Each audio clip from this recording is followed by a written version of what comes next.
Israel ও Iran একটি পূর্ণ যুদ্ধবিরতিতে সম্মত হয়েছে বলে ঘোষণা করেছেন যুক্তরাষ্ট্রের প্রেসিডেন্ট ডোনাল্ড ট্রাম্প। এর মাধ্যমে 12 দিন ধরে চলা সংঘাতের অবসান ঘটতে পারে।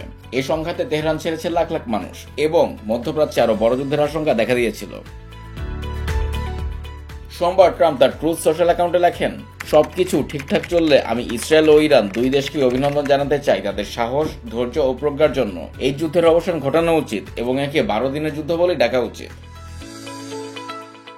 ইসরায়েলের পক্ষ থেকে এখনো কোনো মন্তব্য আসেনি, তবে ইরানের একজন কর্মকর্তা পূর্বেই জানিয়েছেন তেহরান যুদ্ধবিরতিতে রাজি হয়েছে। কিন্তু পররাষ্ট্রমন্ত্রী আব্বাস আরাকচি স্পষ্ট করে জানিয়েছেন, ইসরায়েল যদি হামলা বন্ধ না করে তাহলে সংঘর্ষ বন্ধ হবে না। আরাকচি জানান, যদি ইসরায়েল মঙ্গলবার ভোর 4টার মধ্যে অবৈধ আগ্রাসন বন্ধ করে তাহলে ইরানও পাল্টাঘাত থেকে বিরত থাকবে। এই সময়সীমার পর থেকে ইরানে আর কোনো ইসরায়েলি হামলার খবর পাওয়া যায়নি। তবে আরাকচি পরে এক্সে বলেন, আমাদের সামরিক অভিযান স্থগিত করার চূড়ান্ত সিদ্ধান্ত পরে জানানো হবে। হোয়াইট হাউসের এক জ্যেষ্ঠ কর্মকর্তা জানান, ট্রাম্প এক ফোন আলাপে ইসরায়েলের প্রধানমন্ত্রী নেতানিয়াহুর সঙ্গে এই চুক্তির দিক নির্দেশনা দেন। ইসরায়েল সম্মত হয়েছে যে ইরান যদি আর কোনো হামলা না চালায় তবে তারাও বিরত থাকবে। ট্রাম্প ইঙ্গিত দেন, ইসরায়েল ও ইরান তাদের চলমান সামরিক মিশন শেষ করার জন্য কিছু সময় পাবে, এরপর ধাপে ধাপে যুদ্ধবিরতি কার্যকর হবে।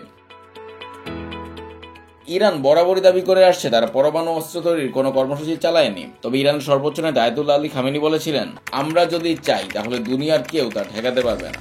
ইসরায়েল আন্তর্জাতিক পরমাণু অস্ত্র নিষ্ক্রিয়করণ চুক্তি এনপিটির সদস্য নয় এবং এটি মধ্যপ্রাচ্যের একমাত্র দেশ যাদের পরমাণু অস্ত্র থাকার ব্যাপারে ধারণা করা হলেও ইসরায়েল বিষয়টি স্বীকার বা অস্বীকার কোনোটিই করেনি।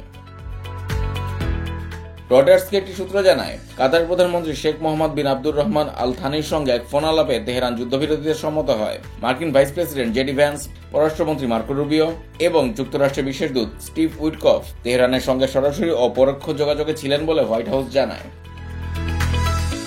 কয়েক ঘন্টা আগে ইসরায়েলের 3 জন শীর্ষ কর্মকর্তা জানান, তারা ইরানে অভিযান শেষ করার চিন্তাভাবনা করছেন এবং সেই বার্তাও যুক্তরাষ্ট্রকে জানানো হয়েছে।